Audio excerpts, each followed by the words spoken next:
Wawancara Pro 3. Pak Agus Rusli, selamat pagi Pak. Selamat pagi Mas Rudi. Iya, Pak Agus, KLH menargetkan akhir 2026 kita sudah terbebas dari open dumping. Tapi kok sampai dengan saat ini masih 63%. Apa yang belum optimal ini Pak? Iya, jadi sebenarnya kalau kita lihat dari Undang-Undang Nomor 18 Tahun 2008, itu sejak diundangkan, itu sampai setelah 5 tahun dikasih kesempatan kepada semua pemerintah kabupaten kota untuk bisa menyesuaikan dengan peraturan perundangan tersebut gitu ya. Jadi 5 tahun setelah itu, 2013 itu tidak boleh ada tempat pemrosesan akhir yang masih melakukan open dumping atau pembuangan secara terbuka. Seperti itu. Ditumpuk begitu Pak ya, dibiarkan seperti ditumpuk. itu. Ya. Persis. Jadi cuma diangkut, dikumpulkan, diangkut dan dibuang. Jadi tidak ada pengolahan sama sekali. Ya. Dan itu jumlahnya 63% di tanah air ini Pak ya, masih menggunakan hal seperti itu. Iya. Kenapa masih menjadi faktor yang difavoritkan? Apakah beralih ke sistem yang lain ini membutuhkan dana yang seperti yang cukup besar? Bagaimana ini Pak instruksinya? Ya. Jadi ini Mas Rudi, yang namanya open dumping itu memang sangat sederhana, hanya dikumpulkan, diangkut dan dibuang ya. Iya. Nah, tapi memang kalau kita bilang sanitary landfill, itu TPA itu pada saat sampah masuk pagi hari misalnya seperti itu, tidak berapa jam kemudian itu langsung ditutup dengan tanah. Ditutup dengan tanah supaya tidak banyak kita menghindari metan Pak. Gas metannya. Jadi ya metan itu pada saat sisa makanan terurai dan sebagainya itu mengeluarkan metan yang bahaya untuk ozon sebenarnya, sehingga dia harus ditutup dengan tanah. Nah, cuman di beberapa praktek itu tanah ini menjadi masalah. Kenapa? Karena masih banyak tempat-tempat yang tadinya ada bukitnya gitu, tanahnya diambil untuk nutup TPA. Gitu, sehingga, artinya masih tetap dibutuhkan elemen lain, yaitu tanah untuk tiap hari menutup lapis atau tumpukan sampah tadi ini Pak ya? Persis seperti itu. Nah itu kalau sanitary landfill itu setiap hari begitu selesai masuk sampah ditutup, selesai masuk sampah ditutup, sehingga relatif metannya tidak keluar. Mahal nggak nih Pak untuk sanitary? Itu mungkin kontrol landfill. Kalau kontrol landfill itu mungkin seminggu sekali. Jadi pada saat sampah udah numpuk seminggu, diratakan, dipadatkan, baru ditutup dengan tanah seperti itu. Ya. Ada tidak Pak daerah-daerah yang sudah menerapkan kontrol landfill dan sanitary landfill Pak? Ada beberapa daerah. Jadi contohnya kayak Surabaya itu kontrol landfill, seperti itu. Kemudian Jombang itu kontrol landfill.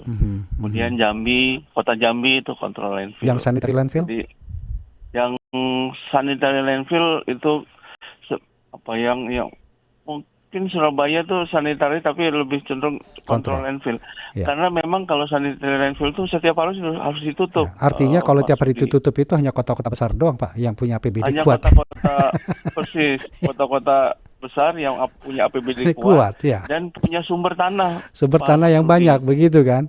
Sementara daerah lain mungkin belum memenuhi hal itu karena keterbatasan untuk kontrol landfill dan juga apalagi sanitary, sehingga open dumping menjadi pilihan yang utama saat ini. Tapi di luar itu Pak, di luar sebenarnya bukan tanah. Sebenarnya ada menggunakan biomass juga bisa, artinya tidak harus tanah. Hanya dia perlu tertutup saja seperti itu. Jadi dipadatkan, ditutup dengan biomass gitu. Tapi yang ingin kami tanyakan juga begini Pak, kan terutama Bapak di bidang pengurangan sampah. Berapapun luas TPA-nya Pak, kok rasanya itu volume sampah semakin lama semakin meningkat ya?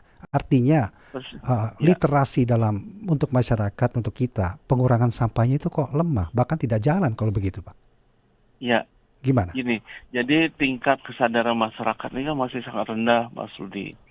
Jadi kami sudah lebih setahun ini di bidang ini gitu ya.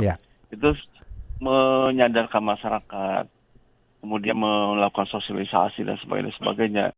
Itu mungkin masih perlu tantangan karena tidak terlalu mudah. Sama seperti hal-hal kebiasaan gitu yang orang sudah terlalu terbiasa untuk melakukan misalnya, tapi begitu ada perubahan, sulit lah nanti sama abang tukang sampahnya dicampur lagi dan sebagainya seperti itu. Sehingga kita dengan sangat komprehensif saat ini ya Mas Ruli, itu sedang menjadikan rorotan di Jakarta Utara, di Cilincing, Kecamatan Cilincing itu menjadi contoh bahwa 100% memilah. Ini kita sudah mulai dari sebelum Ramadan kemarin. Ya, jadi pada saat bulan puasa itu kita lakukan sosialisasi ke 11.000 rumah tangga di Kelurahan Rorotan, Kecamatan Cilincing, Jakarta Utara. Nah, saat ini itu satu hari mungkin rata-rata sekitar 4-5 ton satu hari sampah organik yang sudah terpisah. Artinya kan bisa masyarakat melakukan hal itu. Nah, ini bagaimana secara masif bisa dilakukan, pesan Bapak untuk kita semua agar daerah kita terhindar dari bencana penumpukan sampah. Karena berapapun luas TPA-nya, kalau tidak dikendalikan dalam pengeluaran sampahnya, ini akan menjadi masalah yang baru. Silakan. Persis. Bagus Rusli. Jadi kalau saran kami itu setiap rumah tangga itu harus memilah sampah organiknya, sisa makanan, sisa sayur, sisa ikan dan sebagainya yang tidak termakan gitu ya. Itu harus dipisahkan. Itu setiap hari dan jumlahnya itu dari kajian kami itu hampir 49% atau hampir 50% sampah yang tiap hari dibuang itu sampah organik.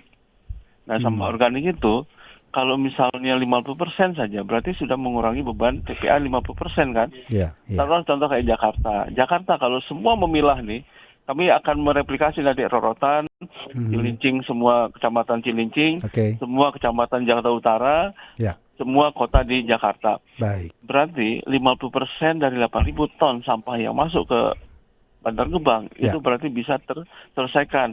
Dia buat kompos, dibuat biodigester. Sebelum dikirim ke TPA itu sudah selesai, ada manfaatnya lagi, ada nilai ekonominya ya. Baik. Ada nilai ekonominya untuk tanam pohon, subur dan sebagainya. Bagus, kapan-kapan kita ngobrol lagi Pak ya. Ini menarik sekali Pak untuk kita bicarakan lebih banyak lagi hal tema-tema seperti ini untuk meningkatkan kesadaran kita semua Pak. Terima kasih banyak Pak Agus Rusli untuk waktunya. Saya selalu Pak Agus. Selamat pagi. Waalaikumsalam warahmatullahi wabarakatuh.